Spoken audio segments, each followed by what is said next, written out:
신경 고백하심으로 새벽 기도회를 시작하겠습니다. 전능하사 천지를 만드신 하나님 아버지를 내가 믿사오며 그 외아들 우리 주 예수 그리스도를 믿사오니 이는 성령으로 잉태하사 동정녀 마리아에게 나시고 본디오 빌라도에게 고난을 받으사 십자가에 못 박혀 죽으시고 장사한 지 사흘 만에 죽은 자 가운데서 다시 살아나시며 하늘에 오르사 전능하신 하나님 우편에 앉아 계시다가 저리로서 산자와 죽은 자를 심판하러 오시리라. 성령을 믿사오며 거룩한 공회와 성도가 서로 교통하는 것과 죄를 사하여 주시는 것과 몸이 다시 사는 것과 영원히 사는 것을 믿사옵나이다. 아멘. 찬송가 406장 찬양하겠습니다. 찬송가 406장입니다. 고난 내용은 편히 쉴 곳과 함께 찬양하겠습니다.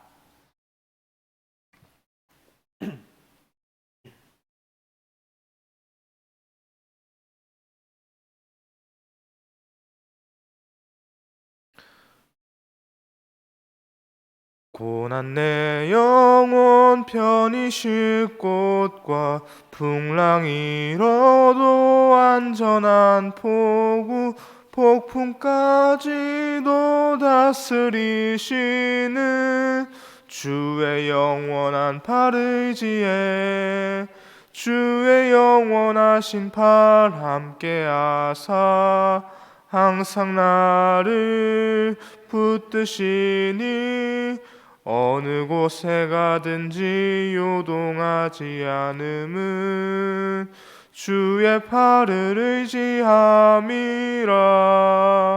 세상 친구들 나를 버려도 예수 늘 함께 동행함으로 주의 은혜가 충만하리니 주의 영원한 팔 의지해 주의 영원하신 팔 함께하사 항상 나를 붙드시니 요동하지 않음은 주의 팔을 의지함이라. 세상 믿음이 약해져도 미리 예비한 힘을 주시며 위태할 때도 안보하시는 주의 영원한 팔 의지해 주의 영원하신 팔 함께하사 항상 나를 붙드시니 어떤 곳에 가든지 요동하지 않음은 주의 팔을 의지함이라. 능치 못한 것 주께 없으니 나의 일생을 주께 맡기면 나의 모든 짐 대신 지시는 주의 영원한 팔 의지해 주의 영원하신 팔 함께하사 항상 나를 붙드시니 어느 곳에 가든지 요동하지 않음은 주의 팔을 의지함이라. 아멘. 오늘 이 시간에 함께 보실 하나님의 말씀은 전도서 3장 1절에서 15절까지 말씀입니다. 전도서 3장 1절에서 15절까지의 말씀 함께 보겠습니다.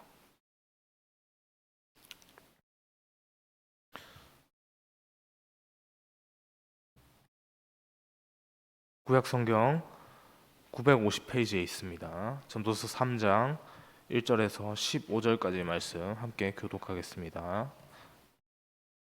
찾으셨으면 제가 먼저 3장 1절부터 먼저 읽겠습니다. 범사에 기한이 있고 천하 만사가 다 때가 있나니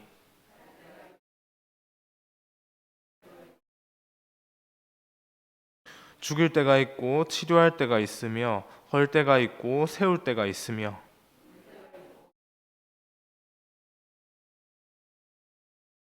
돌을 던져버릴 때가 있고 돌을 거둘 때가 있으며 안을 때가 있고 안는 일을 멀리할 때가 있으며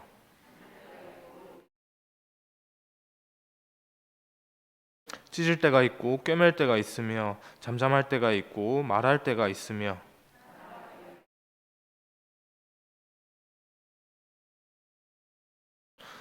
일하는 자가 그의 수고로 말미암아 무슨 이익이 있으랴.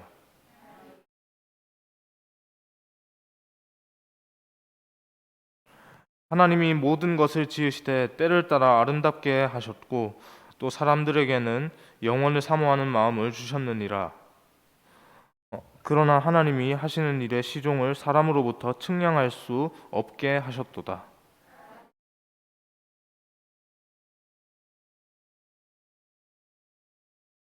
사람마다 먹고 마시는 것과 수고함으로 낙을 누리는 그것이 하나님의 선물인 줄로 또한 알았도다.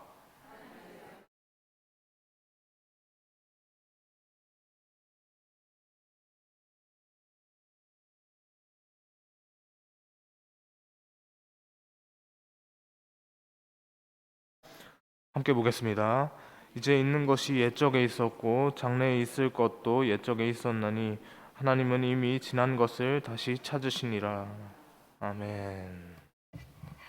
할렐루야. 성도님들, 인생을 달리는 달리는 자동차의 인생을 비유한 어떤 그 말씀을 한 번쯤 들어보셨으리라 생각이 됩니다. 네. 어, 10살짜리 꼬마 아이에게는 인생의 속도가 어떻습니까? 10km, 뭐 예를 들어서 그 정도의 속도로 간다고 한다면 20대 청년에게는 20km, 30대는 30km, 그리고 이제 나이가 많아진 그 황혼기에 들어서는 그 고속도로에 달리는 그 쌩쌩 달리는 그 차량들의 속도만큼이나 빨리 스쳐 지나가는 것이 또한 우리의 인생이 아닐까라고 하는 그런 말들을 우리가 들어본 적이 다들 있으실 겁니다. 성경에서도 그래서 이제 인생을 화살 같다라고 표현을 합니다. 화살이 활시를 떠나서 점점 빠르게 떠나서 이제 나가면 나갈수록 이 화살이라는 것이 가속도를 받게 됩니다. 가속도를 받아서 처음에 당겨져서 나가기 직전에는 그렇게 속도가 빠르지 않습니다. 처음에 이제 힘을 받고 탁 나갈 때는 뭐 이 정도의 속도로 나가다가 갑자기 어느 지점에 이르러서는 그 점점 붙는 그 가속도로 인해서 더욱더 빠르게 날아가는 것을 이제 보게 되죠. 그리고 또 한 번 흘러간 그 화살이라고 하는 그 인생을 화살에 비유한다면 그 화살이라고 하는 그 인생은 또한 다시 우리가 그 방향을 되돌려서 다시 우리가 그 이미 흘러간 것을 다시 붙잡고 그 흘러간 시간들을 다시 살 수는 없지 않습니까? 그것 때문에 아무래도 인생을 또 화살 같다라고 계속 흘러가는 인생이다라고 그렇게 말을 하는 것 같습니다. 그렇게 점점 더 빨리 흘러가는 이 시간 속에서 우리가 계속해서 전도서의 말씀을 또 이 시간에 묵상하고 있지 않습니까? 전도서는 세상의 모든 것을 다 누려보았던 그 전도자라고 하는 솔로몬이 이제 그 전도서 1장에서 이렇게 말을 합니다. 전도자가 이렇게 말한다. 나 전도자가 말한다라고 하는데 여기서 말하는 이 솔로몬이 인생에 늙음하게 기록한 책이 바로 이 전도서입니다. 그래서 인생에 대한 여러 가지 회한들을 담고 있는 것을 우리가 묵상하면서 계속해서 이제 보고 있지 않습니까? 오늘 묵상하는 솔로몬의 인생에 대한 그 회한을 통해서 하나님을 더욱 더 가까이 할 수 있기를 주님의 이름으로 소망합니다. 네, 오늘 본문 1절 말씀에서 전도자는 세상에 있는 모든 것에는 정해진 때가 있다라고 그렇게 말하는 것을 볼 수 있습니다. 그 정해진 때의 대표적인 것이 무엇입니까? 바로 제가 그 서두에도 말씀드렸던 인생이라는 것이죠. 우리의 삶이라는 겁니다. 어, 이 그 삶이 어떻습니까? 우리가 이 땅에서 태어나서 끊임없이 한 목표의 어느 지점으로 가고 있죠. 그 목표의 지점이 어딘가요? 가고 있는 지점. 우리는 태어나서 끊임없이 그 죽음을 향해서 달려가고 있는지도 모르겠습니다. 그 죽음을 향해서 흘러서 가고 있는 이때, 그리고 삶과 죽음이라고 하는 이 정해진 이때가 우리의 마음처럼 우리가 할 수 있는 것인가요? 절대로 우리의 마음대로 할 수 없는 주제인 것 같습니다. 제가 나 이때 태어나야지 해서 태어난 것도 아니고요. 그리고 나는 설교하면서 죽으면 얼마나 좋을까? 눈을 감으면 설교가 끝나는 순간에 눈을 감으면 얼마나 좋을까라는 그 생각을 한다고 한들 그것이 제 마음처럼 다 이루어지겠습니까? 어디? 결국 그렇지 않죠. 인생이라는 것이 내 마음처럼 이루어질 수 있는 것이 아무것도 없습니다. 그 대표적인 것 중에 하나가 바로 우리 삶과 죽음의 문제라는 것인 거죠. 우리의 의지와는 무관합니다. 이 땅에서의 삶을 누리고 있는 우리에게는 어쩌면 죽음이라는 것은 예정되어 있는 것이죠. 하나님께서 정하신 인생의 원리이기 때문에 그렇습니다. 다만 그때가 언제인지 제가 방금 전에 말씀드렸듯이 알 수가 없는 겁니다. 본문 11절은 이렇게 말을 합니다. 11절 말씀을 함께 같이 읽겠습니다. 하나님이 모든 것을 지으시되 때를 따라 아름답게 하셨고 또 사람들에게는 영원을 사모하는 마음을 주셨느니라. 그러나 하나님이 하시는 일의 시중을 사람으로 측량할 수 없게 하셨도다. 아멘. 현대 사회를 100세 시대라고 합니다. 사람들의 관심이 잘 먹고 잘 사는 것에 향한 지가, 잘 먹고 잘 사는 것으로 이렇게 사람들의 관심이 향한 지가 이미 꽤 되지 않았습니까? 제가 우리 그 중고등부 학생들 대상으로 이렇게 설교할 때 요즘 시대가 이제 웰빙이라는 주제로 그렇게 살아가고 있지 않느냐라고 얘기를 했지만 그렇게 설교를 하는 순간에 그 주간에 이제 저에게 들려오는 얘기들이 웰빙이라고 한 것도 옛날 말 아니에요? 너무 오래됐어요. 라고 하는 그런 얘기들을 하는 것들을 제가 들었습니다. 그만큼 우리의 관심이 잘 먹고 잘 살고 이 땅에서 좋은 삶을 누리는 것에 관심을 가진 지가 꽤 오래되었다라고 하는 것을 볼 수 있을 것 같습니다. 그러나 안타까운 것은 세상의 어느 누구도 자신의 앞날을 이렇게 보지 못하고 알 수 없다라는 것이죠. 이것에 대해서 성경은 하나님께서 그렇게 하신 것이다. 우리 방금 읽었던 11절 본문에 그렇게 되어 있죠. 하나님께서 그렇게 하신 것이다 라고 말을 합니다.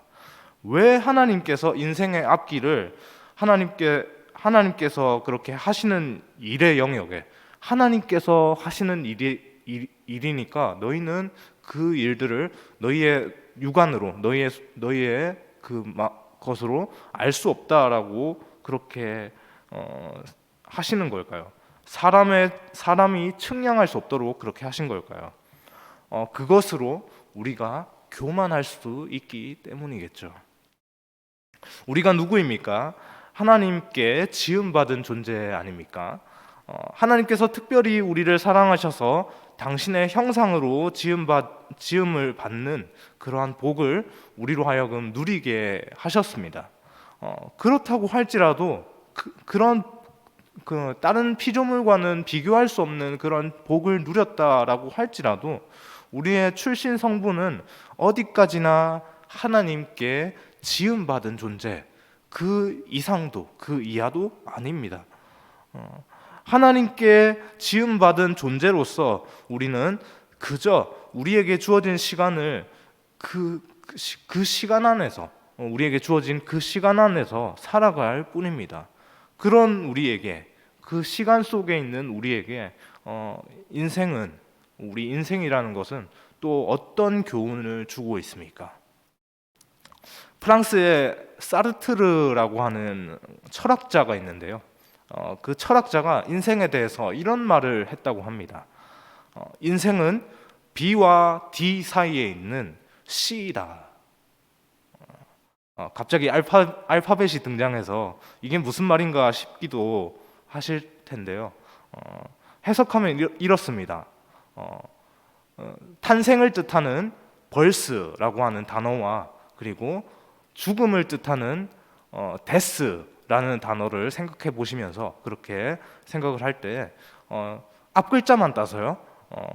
인생은 탄생과 죽음 사이에 있는 선택의 연속이다라고 그렇게 말하고 있는 겁니다. 사르트르의 말에 고개가 끄덕여지지 않습니까? 그렇습니다. 우리가 살아가는 인생은 수많은 선택들의 연속입니다. 그 선택의 순간에 중요한 것이 무엇일까요? 바로 타이밍을 잘 잡는 것이죠. 모든 것이 적절한 때가 있습니다. 가슴 아픈 이야기지만 불과 한 달 전에 일어났던 그 이태원 압사 사고만 해도 또 그렇지 않습니까? 그 사고와 관련해서 지금도 정치적 논쟁이 되고 있습니다만 그러한 정치적인 논쟁들 누가 맞냐 그러냐 뭐 이런 문제들은 잠깐 뒤로 하고요. 그 순간에 그 현장에서 수많은 그 사람들이 죽게 된 이유가 무엇인가요? 바로 그 사람들을 살릴 수 있는 타이밍을 놓쳤기 때문에 그렇죠. 우리가 바로 골든 타임이라고 부르는 그 생명이 위독한 사람을 살릴 수 있는 그 가능성, 죽음이 임박한 사람을 어떻게든 우리가 시도를 해서 살릴 수 있는 그 시간들, 그 타이밍이 주어진 시간이 있는데 그 시간들을 놓친 것이 아무래도 결정적인 그 사망자가 많이 나온 이유가 아닐까라고 그렇게 뉴스를 보면서 우리가 계속해서 생각을 하지 않습니까? 여러 상황들로 인해서 결정적으로 그 타이밍을 놓쳐버린 것, 그것이 바로 수많은 생명이 죽게 된 가장 큰 이유일 것 같습니다. 그만큼 타이밍이 중요합니다. 그렇다면 우리는 인생의 순간에 찾아오는 그 중요한 선택의 기로에 놓였을 때, 우리의 순간순간에 찾아오는 그 중요한 선택의 기로에 놓였을 때 어떠한 삶의 원리로 그 타이밍, 중요한 그 타이밍을 어떠한 삶의 원리로 붙잡아야 합니까? 본문 12절에서 14절 말씀이 그에 대한 답을 하고 있습니다. 본문 12절에서 14절 말씀, 3절 말씀 함께 읽겠습니다. 사람들이 사는 동안에 기뻐하며 선을 행하는 것보다 더 나은 것이 없는 줄을 내가 알았고 사람마다 먹고 마시는 것과 수고함으로 낙을 누리는 그것이 하나님의 선물인 줄 또한 알았도다. 하나님께서 행하시는 모든 것은 영원히 있을 것이라 그 위에 더할 수도 없고 그것에서 덜할 수도 없나니 하나님이 이같이 행하심은 사람들이 그 앞에서 경외하려 하시는 줄 내가 알았도다. 아멘. 바로 매 순간에 주어진 우리의 삶에서 하나님을 바라보는 것, 하나님을 바라보면서 우리의 주어진 매 순간의 삶에서 최선을 다해 살아가는 그것이 바로 우리에게 주어진 인생의 타이밍을 잘 잡는 방법이다라고 그렇게 말을 하고 있습니다. 사실 이것은 제가 방금 전에 말씀드린 타이밍을 잡는 원리와는 어쩌면 좀 다른 이야기 같기도 합니다.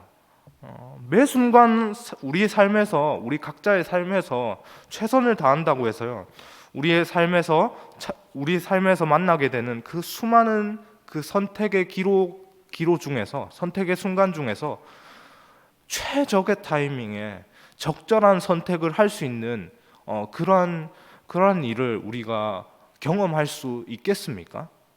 매 순간 최선을 다한다고 해서요. 그냥 꾸준하게 그렇게 한다고 해서 우리에게 주어진 그 선택의 순간에서 적절한 타이밍에 이렇게 좋은 선택을 해서 딱 이렇게 좋은 결과들을 얻는 것이 그렇게 가능하겠습니까? 매 순간 최선을 다하는 삶과 그렇게 이렇게 최적의 타이밍을 잡는 것이 무슨 상관입니까? 그런 물음으로 인생을 살아가는 우리에게 오늘 본문은 14절, 15절에서 이렇게 말을 하고 있습니다. 14절, 15절 제가 읽겠습니다. 하나님께서 행하시는 모든 것은 영원히 있을 것이라 그 위에 더할 수도 없고 그것에서 덜할 수도 없나니 하나님이 이같이 행하심은 사람들이 그의 앞에서 경외하게 하려 하심인 줄 내가 알았도다. 이제 있는 것이 옛적에 있었고 장래에 있을 것도 옛적에 있었나니 하나님은 이미 지난 것을 다시 찾으시느니라. 아멘. 오늘자 매일 성경의 본문의 제목이 때를 따라 아름답게라고 하는 제목입니다. 하나님께서 정하신 인생의 때 안에서 맞닥뜨리게 되는 그 수많은 선택의 기로 가운데 어떠한 선택을 하는 것이 오늘 제목과 같이, 오늘 그 매일 성경 제목과 같이 때를 따라 아름답게 되는 그러한 선택입니까? 바로 어제도 계셨고 오늘도 계시며 내일도 계실 하나님, 그 하나님을 우리의 삶 속에서 계속 붙잡고 경외하는 것입니다. 그 삶의 원리로 하나님의 때 하나님께서 인도하실 것을 기대하는 것이죠. 다만 우리가 하는 것은 나를 이 땅에 보내신 그 하나님 앞에 내가 매 순간에 있어서 어떠한 선택을 통해서 갑작스러운 성공과 어떤 것들을 기대하면서 나아가기보다 나에게 주어진 매 순간의 삶을 최선을 다해서 살아가는 것, 그것을 통해서 나를 보내신 하나님께 영광을 돌리는 것, 그것이 바로 나를 이 땅에 보내신 그 때를 따라 아름답게 하시는 하나님께 대한 우리의 마땅한 태도라고 그렇게 생각이 되어집니다. 그 삶의 원리로 하나님의 때에 하나님께서 인도하실 것을 기대하면서 매 순간의 삶을 살아갈 수 있기를 소망합니다. 그 소망 가지고 오늘 하루도 승리하시는 우리 모두가 되기를 소망합니다. 기도하겠습니다. 하나님 감사합니다. 하나님, 우리의 삶 가운데서 우리가 계속적으로 놓치고 있는 것들이 있습니다. 인생의 주관자 되신 하나님께서 우리에게 가장 좋은 것을 가장 좋은 때에 허락하신다라고 하는 그 사실, 당연한 말씀인데, 하나님, 우리의 삶 가운데서 우리가 원하는 방향대로 삶이 흘러가지 않는 것들을 바라보면서 또 여러 가지로 인생이 꼬여 있고 뒤틀려 있는 것을 바라보면서 끊임없이 우리가 그 사실을 놓치고 있지는 않는지 우리의 마음을 돌아봅니다. 하나님께서 우리의 삶의 주관자 되심을 다시 한번 붙잡게 하여 주옵소서. 그 사실 붙잡고 우리를 이 땅 가운데 보내신 하나님을 우리의 삶의 순간에서 끊임없이 기억하면서 계속해서 붙잡으면서 그 나를 보내신 하나님께 대해서 온전히 감사함으로 또 그를 경외하는 마음으로 하나님을 바라보며 그렇게 나에게 주어진 인생을 최선을 다해서 살아갈 수 있도록 하나님 인도하여 주옵소서. 그것을 통해서 하나님을 기쁘시게 할 수 있는 우리 모두가 되게 하여 주옵소서. 오늘의 인생의 시간도 하나님께 올려드리며 감사드리며 예수 그리스도의 이름으로 기도합니다. 아멘.